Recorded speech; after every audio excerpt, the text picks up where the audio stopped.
And we are live. Thank you very much for everyone tuning in to watch us, and everyone watching us back is recording. We appreciate you as well. Yes, thank you everyone for joining. Tonight we are joined by Shyla Jump. She is the granddaughter and the person leading the charge of finding her grandmother, Charlotte Heimann, who disappeared October 28th, 1981 from Rochester, New York. Shyla, welcome back to Looking Lost. Thank you for joining us. Having me.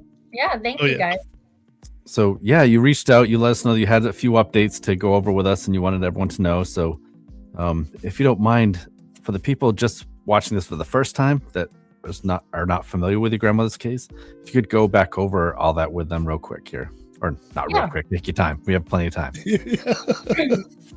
Yeah, so my grandmother went missing October 30th in 1981. She was 27 years old. She went missing in Rochester, New York.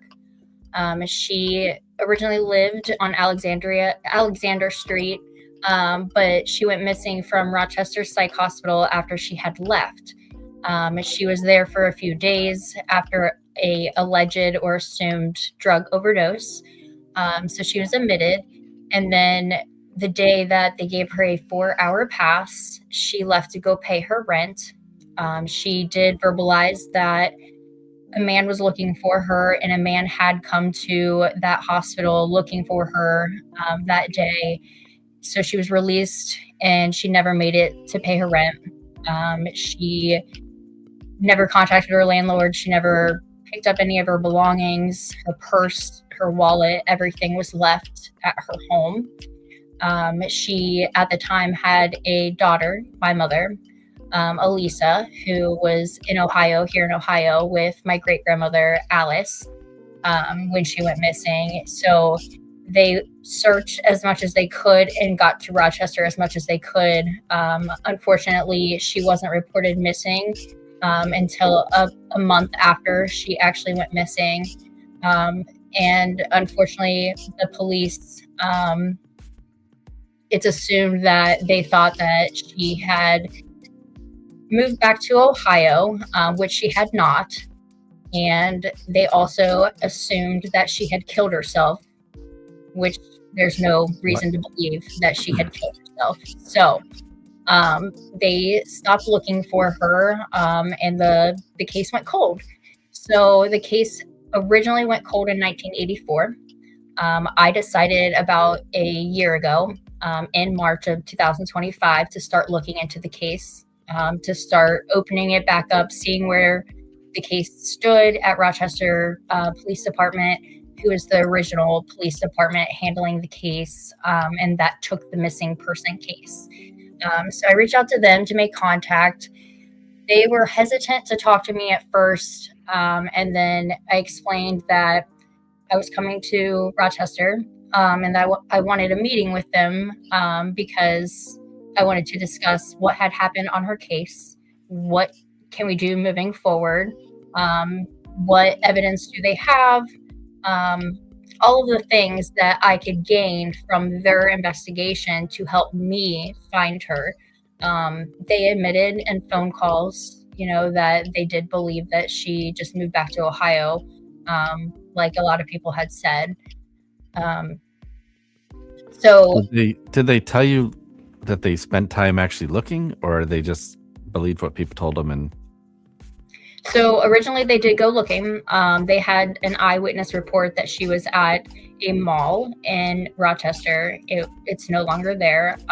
And there was a security guard that reported seeing her a month after she had disappeared. Detective Carr had told me that wasn't verified, and that he doesn't believe or have any reason to believe that it was actually her. When talking with the police, they state that they do not take that sighting as her last known sighting. They take the last known sighting as the day that she left Rochester Psych Hospital, which was October 30th. Now, last time you were on the podcast, I think you told us that the family believed that she actually checked herself in to hide from someone, right? Yes. So she had explained to our family that she was fearful of a man. That's also one of the reasons she had sent my mother here to Ohio with my great-grandmother.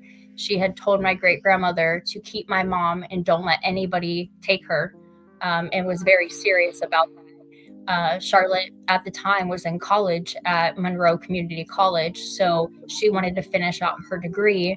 She knew my mom was safe with my great grandmother, so she sent her to Cincinnati. She would come back and forth to visit as much as she could, but then she just disappeared, out of thin hair. So she did verbalize that fear, and then it was told to me by Rochester Police Department that they did locate the man that came looking for her on that day, October 30th of 1981. They located him in July of 2025 when I started digging more into the case and opening up new avenues, and actually making leads, and connecting the dots. So they interviewed him back in July. He reported, allegedly, he reported that he did go to the psych hospital to find my grandmother, and that at the time in 1981, he was a drug addict and he was looking to bum money off of my grandmother so he could go buy drugs. So the police stated that since he admitted that he was a drug addict and that he has no criminal history since then, that they were not looking for him as a suspect. So the man that came looking for my grandmother at the psych hospital is still unnamed, despite the numerous attempts to name the non-suspect. So the cops know who he is, but they refuse to tell you. Absolutely, yes. This is still an active case. This happened in 1981, and they've done nothing over the last 30 years. I will be right back. Oh, yeah. So what got you involved in this? And if you don't mind, talk about your background, like what you're doing for work now. Yeah, so I went to college, and I went for social work, but I also went for criminal justice. So I have an associate's degree in social services, corrections, and criminal justice. It was a 3-major degree. And then I have a bachelor in criminal justice specifically. I have been working at the same job in the same county for Child Protective Services for 6.5 years now. I love my job. It's very rewarding. My family history has obviously got me in the direction of my job because I want to help save children from neglect and abuse. Well, I commend you for that. Like, that's something we cover all the time on this podcast is, these kids that have things happen to them, and it seems like no one really cares. So I'm sure that you do a good job at your job, and I commend you for that. Thank you very much for doing it. Thank you. I'm very passionate, and I'm also passionate about this case. So when I started looking in March, I dove in headfirst. I put in hours after work, at nighttime after my children went to bed. Anytime I could, I would spend time working on this case and gathering all the evidence I could from here in Ohio. And then up in July, that's when I first went to Rochester, New York, for various reasons. One, I wanted to make contact with my grandfather's family now that I had that DNA evidence to prove that the Shannon family is my grandfather's family through the DNA test. So I wanted to make contact to get to know them. They knew I was coming, but I also wanted to ask them questions about Charlotte, if they remembered how she was, because I genuinely just wanted to know how she was as a person, because all I see are these pictures and I don't know her. So I hear all of the things that she was. She was a lively person. She was funny. She was a tomboy. She loved motorcycles. Yeah, she hung out at bars. If anybody's been to Rochester, over there in the Alexander Street area, it's bar central. So it's really hard not to hang out at bars in that area. So yeah, she was a pretty friendly person. So her voicing that she was fearful of somebody was real. And the fact that after she voiced that, she disappeared, and the first avenue that the police suggest is that she killed herself just because she had struggled in the past with mental health. And I want to make it known that I have no proof that she struggled with mental health. I have no record still. I know I said this back in July, when we originally had our first podcast, I still have no records for her because I cannot obtain those until 50 years after somebody dies. And technically, That's insane. she's technically not dead. So she's not declared dead, so I cannot access those records. If I declared her dead, I would be able to, but I'm not going to do that. So I've been working around that. In July, we went to the property. So I am working with Peace River Canine Search and Rescue Team from Peace River, Florida. So they've been helping me ever since May of 2025. We've been working, off-site before we went to Rochester, looking at land, looking at soil samples, diving deep into where we actually believed she could be. So in July, we took Canine Dutch, hoping to get on the property. Unfortunately, the first time that we went in July, we were unable to locate or obtain permission from the property owner at that time, because we had believed that the property, if you're looking at the picture, the property to the left of that giant tree is somebody else's property over the creek. So there's a creek hidden back there behind those trees, and that's kind of the property line. So we thought that our access point where it's circled right there was somebody else's property, but it turned out to be Jake Fabry's property, which gave us leverage. At that point, what? Sorry. Just for the listeners that don't know, what brought you to this location? Okay, so, and that's a great question for everybody, and everybody asks that question, and it's simple. It's DNA. I mean, the DNA led me to that property because my grandfather's family had owned that property and all of the acreage on that property. My great-grandmother, Dorothy Shannon, owned it since 1935. And it was sold. Her property was sold when she passed away, and I believe that was around 2018, I believe. And her property was sold, and her sons, which my grandfather Raymond and her other son Jimmy, they built the first two houses right there on Janes Road. So they didn't leave the property; they just built their own subdivision.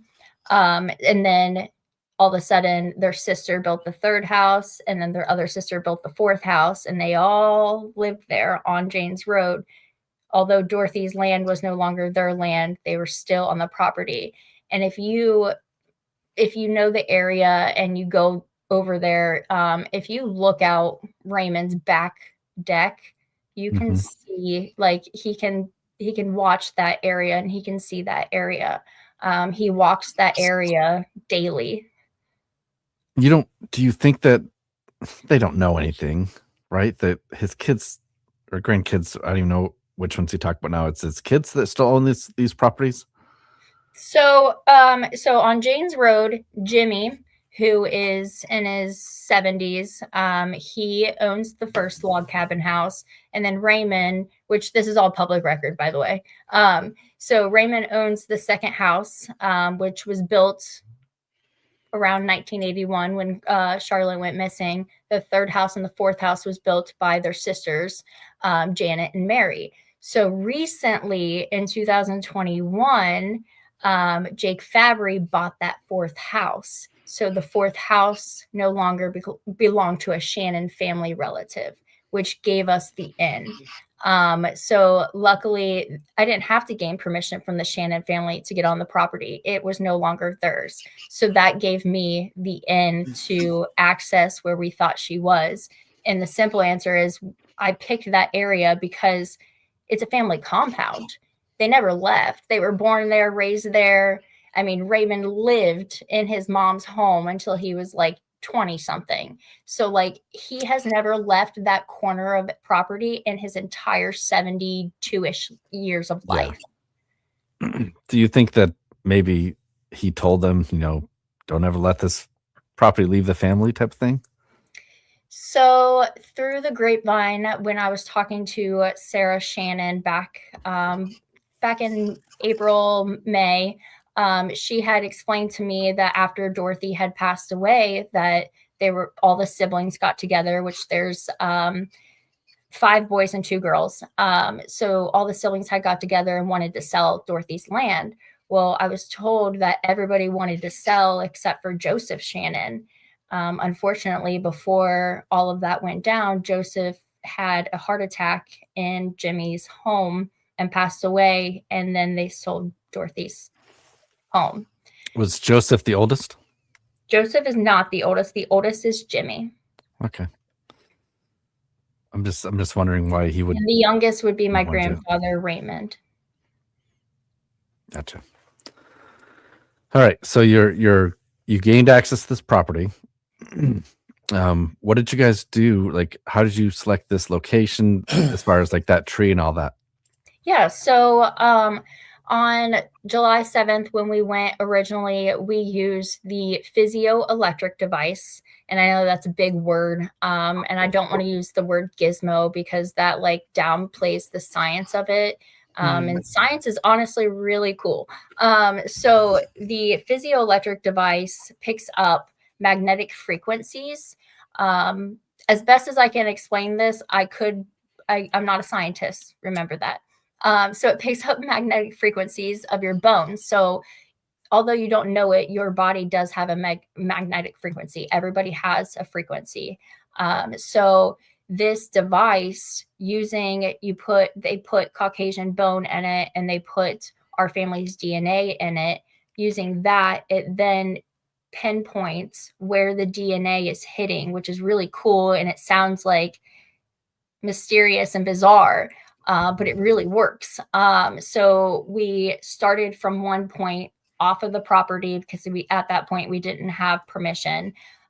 So he hit on that point and it was pointing at the house, the 4th house, which is Jake's house, which makes sense because that's, the property. So it was pointing there and then he walked up more. It hit again in the field. And then he drove up. And when I say it was Michael from Peace River Canine Search and Rescue Team. He drove up and he hit another location. So it's creating this triangulation using each pinpoint of where the device is hitting. Mm-hmm. So after that all was on James Road. After that, we went back to Long Pond Road and he got the last triangulation at the top, and then using all of those, it created that triangle. It is so eerie and so crazy that where that dog is standing is literally the triangle. Like exactly, that dog is in the middle of that triangle, and that is where the dog hit. So at first you can say it's voodoo science or whatever, but then you back it up with evidence that isn't voodoo science. That's a certified canine. We know dogs can find human remains. So, So when we went out the second time in July, we were able. So the picture you're looking at right now is after the land was cleared. Before in July. We went out with Canine Dutch with permission to gain access to the property. Again, we had that triangulation, so we know we were going to that area right there. And all of that was covered in heavy vegetation. There was it was up to our knees, and thorns and vines. Right where Dutch is standing is like where his legs were getting stuck in all of the vines. And then there's a tree back next to where Michael's standing to the left of Michael, all vines, like thick vines. So it had been overgrown. Well, Canine Dutch went into all of that and he could only offer a partial sit. And of course, a partial sit's an issue. It's not a full sit, right? So, but it also excited me because it wasn't nothing. Like he offered a partial sit. He didn't have room to operate back there probably, right? And that's exactly what Michael stated. So, Michael wrote that in his report that it warranted further investigation and that with the triangulation, and they also use what's called divining rods. Some people call them dowsing rods. They're not dowsing rods, but they're like they're rods that point to magnetic frequency. So that rod also pointed right there. So we had that, we had the physioelectrical device, and then we had a partial sit from the dog. All of that came on July 13th. So July 13th, we, gave all of that information back to the police because I was informing the police on every step of this. I was inviting them, honestly, to help me or come along with on every step of the process. That's awesome. But so that land was cleared in about September. So we went back out. We had to wait until October to go back out. So that picture right there is the day of the dig. I do have a comment I want to say. This is on our Facebook page, but from Mercedes Star, Dad would be so excited for everything you're doing to find his big sister, Charlotte. Thank you, Shyla, for all this hard work and for not giving up like it seems everyone else did. That would be my cousin, Brandy. Thank you. So her dad was Charlotte's brother, Neil. Charlotte really was like a motherly figure to Neil as well as her brother, Richard. So it really hurt the family to lose her and lose their big sister because she was the oldest. That picture right there is the beginning of the dig. Obviously, we hadn't gotten too far down. So after we got the canine to hit, we went and picked up the excavator. Unfortunately, you can see that that excavator does have a claw, and it's also very tiny. That is all that I was able to rent that day that was available. So I had to work with what I had. So we got out there, we gridded off the area, and we started digging gently, slowly, layer at a time, and we would stop throughout the process. And when we got about 3.5 feet down is when we started pulling out the bone ash, and when we started pulling out the adipocere. I always say it wrong. Adipocere, which is like the grave like wax substance. And in that second picture where you see all the buckets, that was our sifting area. So instead of in some crime scenes and some digs, people will be closer to the dig area and they'll sift as they go like that. We were having our forensic anthropologist, Dr. Voss, who is a great person. He would examine what we were pulling out as he was pulling out things of the soil too. He would look at our hands and he'd say, okay, go put it in the bucket. So then at the end, he and Michael and throughout the time, they would go and sift and take the samples. And Canine Dutch there, such a great boy.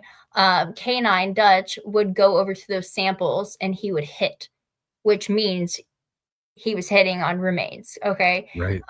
It's to the left of that excavator in that picture, as all of the dirt was piling on top of that area right there. They had Canine Dutch going to where Dr. Voss is standing, and he was still hitting. He was fully sitting on a dirt pile.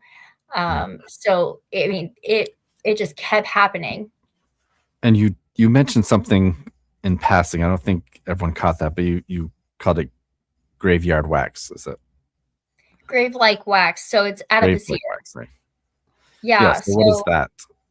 It's a fatty-like substance. So like when you decompose, when you end up eventually turning into mush, because the saying ashes to ashes, dust to dust, we actually really do to like deteriorate back into dust. So the body decomposes in certain areas or like environments. It can create that squishy grave-like substance that, this is weird for me to resemble it, but in the dirt, to me, it looked like mini marshmallows stuck in the dirt. And when you broke it up, Dr. Voss would, like when you broke up the clumps, because your body, like it clumps the soil together. It also discolors the soil. So as you're going down with the excavator, we would stop and we would observe the soil discoloration, which meant there's a disturbance and which meant there was something there. I do want to back up a little bit before we we did that ground penetrating radar.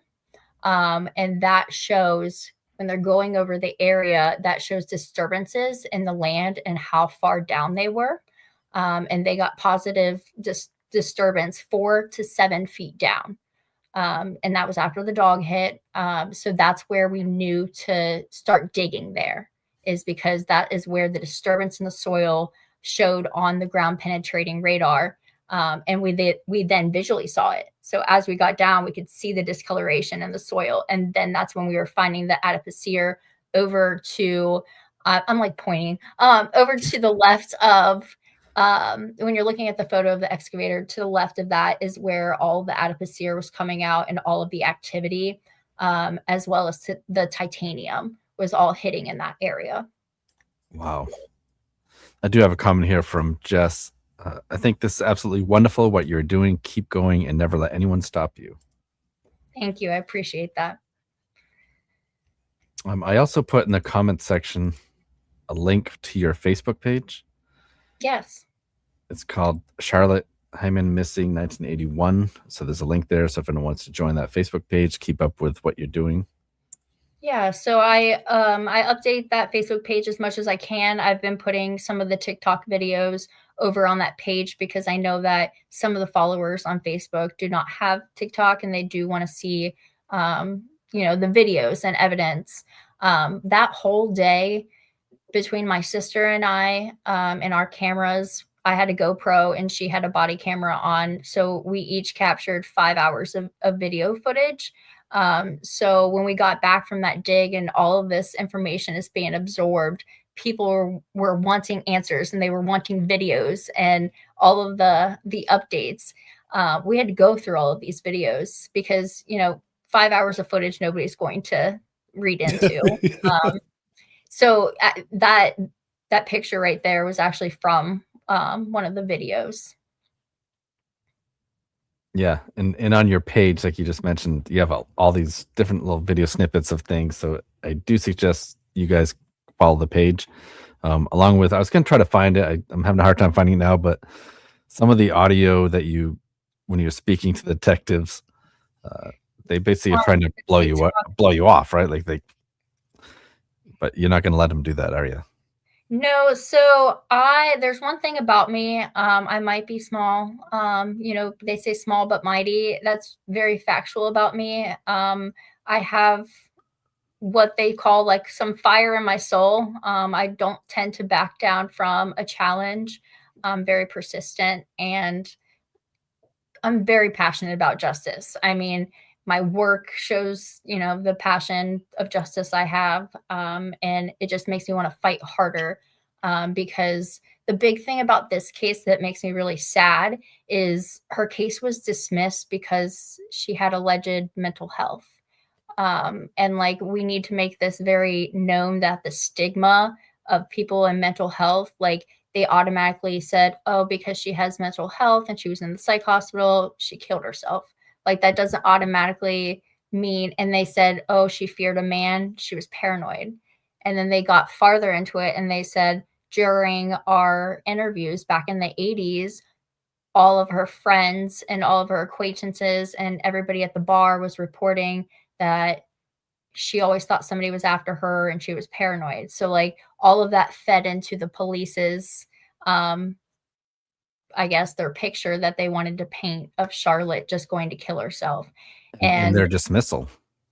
And something big to share is I'm not an expert, but I will say, so my father killed himself when I was 14. And then my mother-in-law also killed herself when I was 22. So, and I was already with my husband at that time. So it's been really hard on the family. And it makes me, I'm going to actually say pissed off when they're using that as Charlotte just killed herself.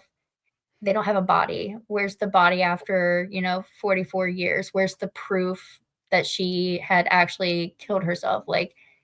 There's nothing. But what proof do we have is that hole and the evidence that came out of the hole. And right now, did we have enough DNA to pull out of the adipocere and the bone ash? No, we didn't at that point. but that doesn't mean we still can't get that. It is still there. If anybody's listening that's involved, I don't, and to this case, I don't suggest you go there and try to mess with the scene. I advise against that. Please don't touch the scene. But it warrants another dig. So there's still evidence in that hole that could possibly lead. And I mean, if it's not Charlotte, because again, we don't have the DNA evidence that says it's Charlotte, but we have the proof of the chemicals and the decomp of a body and the bone ash that shouldn't be buried there. Were they able to say if it was human remains? So they couldn't say it was human, but what they could say it was Caucasian. And I know that's confusing. I know that's so confusing. So in the physioelectrical device, when I went going back and I was talking about putting bones in it. So I know this is also some people think about this. If you're African American, if you're Caucasian, if you're Native American, you have different bone density and you have different magnetic frequencies coming off of your bones. So when they use the physioelectrical device, they use different bones. They brought bones with them, like just plain old Caucasian bone. If that device reacted, it reacted. If the device didn't react, it didn't react. So it did not react to any other ethnicity except for Caucasian bone. And I don't know if somebody can prove to me that a zebra or a horse or a cow or a dog is Caucasian bone. Otherwise, I'm going to tell you there's a Caucasian bone body in that hole. What does the Shannon family say? They must be aware of what you're doing over there. Did they ever come over? Did they ever offer assistance? So on July 6th, I actually went to Jimmy and Raymond's home. I approached Jimmy's house first. He opened the door and invited me in without even asking who I was, which gave me a red flag because, I mean, you don't just invite you knew who you were. Yeah, but in the end, I think that he saw Charlotte in me because a lot of people think that I do resemble Charlotte a little bit. So I think that he saw that and was like, whoa. But it was scary. So I didn't go in his house, but I started to question him. And I was like, do you know who I am? He said, no. And I was like, I think you're my grandfather. And his exact words were, well, I'm not. And I said, would you be willing to take a DNA test? Because at this point, like, I think it's funny. So I was like, will you take a DNA test? And he said, no. And then I said, well, you know why I'm here. And I'm working on Charlotte's case. And I want you to prove to me that you're not my grandfather. Because at that point, I didn't have it down to just Ray. Jimmy was still an option, and they both lived there right next to each other. So he declined the DNA test. And then after I told him it would make him look suspicious, he said he didn't give a fuck, and then told me that he had an appointment and to move along. And he actually used the gesture, move along now. And I was like, okay. So I didn't get back in my friend's car who was with me. She obviously drove next door to the other driveway. I walked across the yard to Ray's house. I knocked on his door. Ray didn't come to the door, but his adult daughter, I guess, was in the room next to the front door. So she yelled out the window and was like, who is it? And I was like, Shyla. And before I could even say my last name, she started cursing at me, lots of curse words, and was like, oh, F no, you're trespassing. Get the hell out of here. We're calling the police. So I stood there and I was like, are you going to come to the door? She's saying this to me through a window. And I was like, can you come to the door? So then I did make a stupid remark. And I said, because I assume, in my opinion, is that her father murdered my grandmother. Again, an opinion of mine, not proven in a court of law. So I was like, why? Because I think that you killed, or your dad killed my grandfather or grandmother. And she was like, are you kidding me? And she was on the phone with somebody else. And she was like, did you hear that? And then she told me that she was calling the cops. So I said, well, I'll wait. I will wait here for the police to arrive because there's nothing that I'm doing wrong. I just want to speak with him.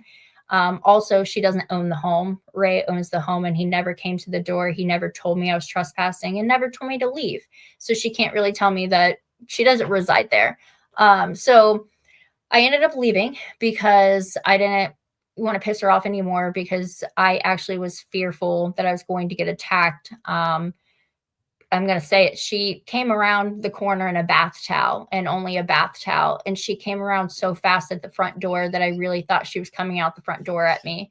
So I just decided to leave. And then I get a phone call from Detective Mark Mariano, who I was working with, the retired detective from Rochester.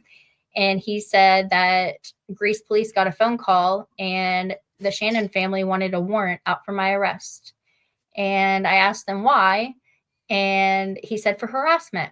And then I was like, okay, well, like I want to go back to Ohio. So am I being arrested? And Mark laughed and he was like, no, we know you're not harassing them. It's fine. So I was like, fine, I'm done with them. Like I made all of the connections I could. I had reached out to them as much as I could, let them know when I was coming. And after that whole incident, I invited them all to meet us at dinner. Obviously, nobody showed. That's fine. But I gave them so many opportunities to clear their name, to explain what happened, with my grandmother, and how she was involved in their lives.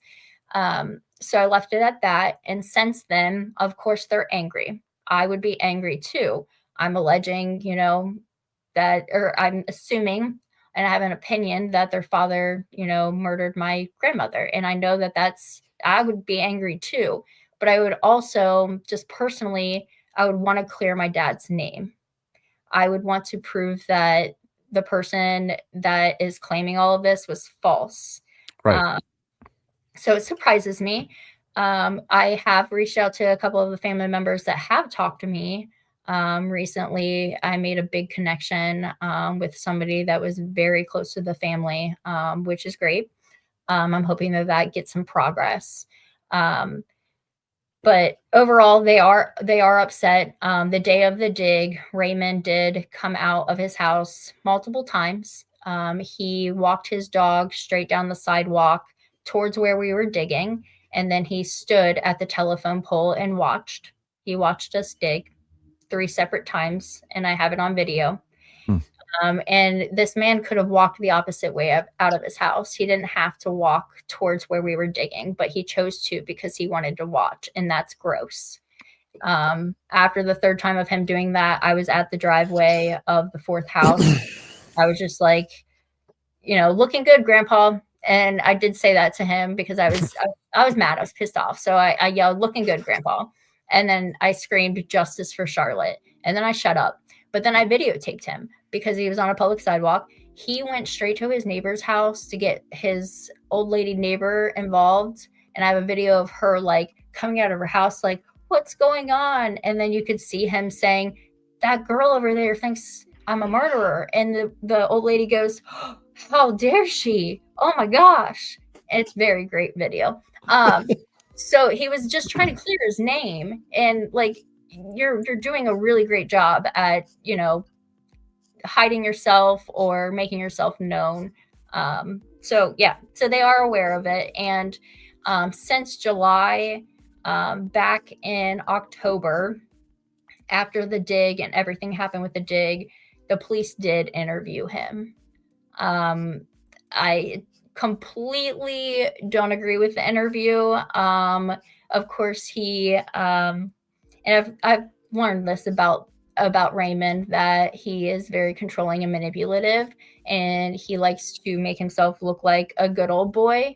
And so that's what he did with the police. He let them in his house. He said, no, I don't want an attorney, and talked about how he used to work in bars in the 80s, and he's not declining that he is my grandfather. He could be my grandfather, and that he took home a lot of women in the 80s, and most of them he didn't know their names.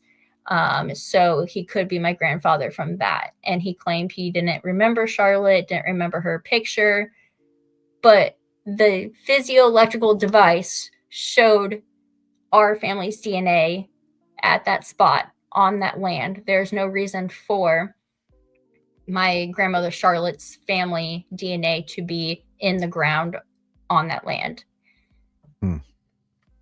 Exactly. So I've read, I think before, that Charlotte may have been pregnant at the time of her disappearance as well. There was speculation. The internet likes to say lots of things. Okay. So I'm not sure where that report came about. It was on like a couple missing websites. I did read that, but there's no proof of that. Obviously, I don't have any medical documentations, but the police confirmed that they had no knowledge of that. So I'm not sure if she actually was pregnant at that time. Through DNA, we have not found anybody, from her DNA that would show that she had another child. Okay.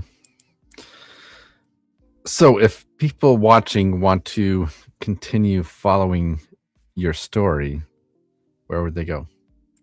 I would start with the TikTok. I've been putting videos out, a lot of good information. There are recorded phone calls, which you mentioned, Travis, some good phone calls. So you can listen to those phone calls. You can see the triangulations on there, the videos of the dig, how I got from March until now, all of the evidence. I have all of the binder still and all of the books that I created, but I've eventually made all of that on the internet as much as I could, so that I can get the awareness to keep spreading. I want her story to keep going. Yeah.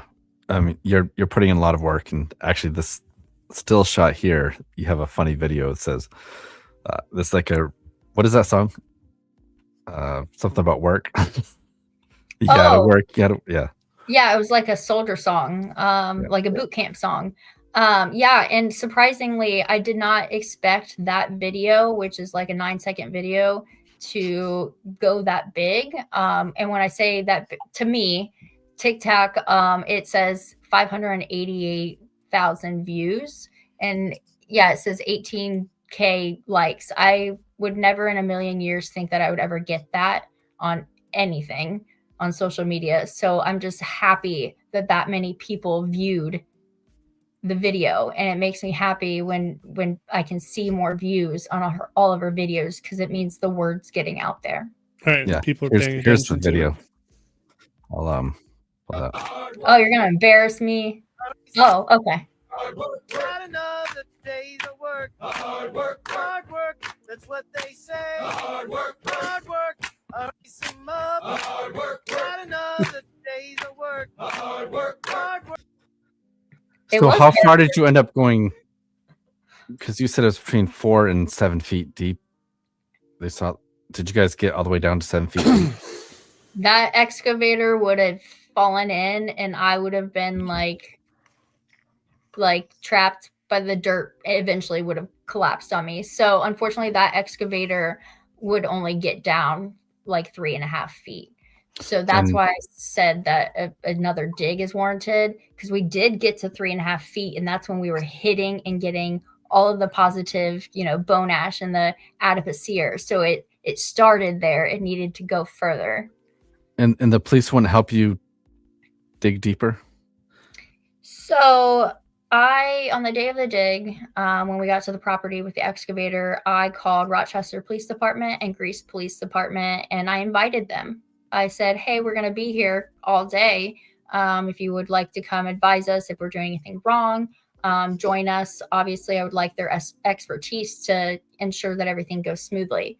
Nobody showed up, and we were out there for 5 hours. I'm sure they said, well, if you find anything, get a hold of us. Right. That's exactly their quote. That was their quote. Yeah. What was your TikTok page name? It is Justice for Charlotte Heimann. Is it like the number 4? Yes. And then Charlotte Heimann is one word. And a lot of the videos are me talking about the case. So things that I didn't talk about here, you can learn about on the videos, because I was new to TikTok when I was starting the videos. I've never had, a TikTok before, so I didn't really know how to make videos. You'll see that. But there's a lot of me talking and explaining the process since March. And I kind of went in a timeline where it goes, from March until now. And Mercedes says, I don't think the pregnancy thing was true. Never heard that before. I'm pretty sure. All right, Shyla, is there anything else you want to say before we wrap up? I just want everybody to keep advocating for Charlotte's case, advocating for the police to keep going, and to make some progress. And I'm hopeful with the new updates, and things are still coming in as of this year. I'm hopeful that we can make more progress once spring hits. Yeah, that'd be awesome. Well, definitely keep us in mind if something does come up and you want us to share, or if you want to come back on and let us know if you found her. It sounds like you're doing a lot of work and doing great work. So keep up the good fight. I appreciate it. Thank you guys for having me. Oh, yeah. Thank you. And thank you everyone for joining us tonight and watching. And please go ahead and follow the TikTok page and the Facebook page as well. Thank you, Shyla. Thank you. Bye. All right. Bye. Search for 5-year-old Taylor Williams led investigators to Alabama this week. So we have some breaking news from Florida. An arrest has been made in Tonight, after connection. years of agony, a glimmer of hope for the family. Investigators spent hours searching through this house off Pennsylvania Avenue. What could be a major development in the search for missing Alabama teenager. Tonight, a stunning twist in the search for Taylor. Somebody out there knows something. They want to lay him to rest their way, not by somebody else's way.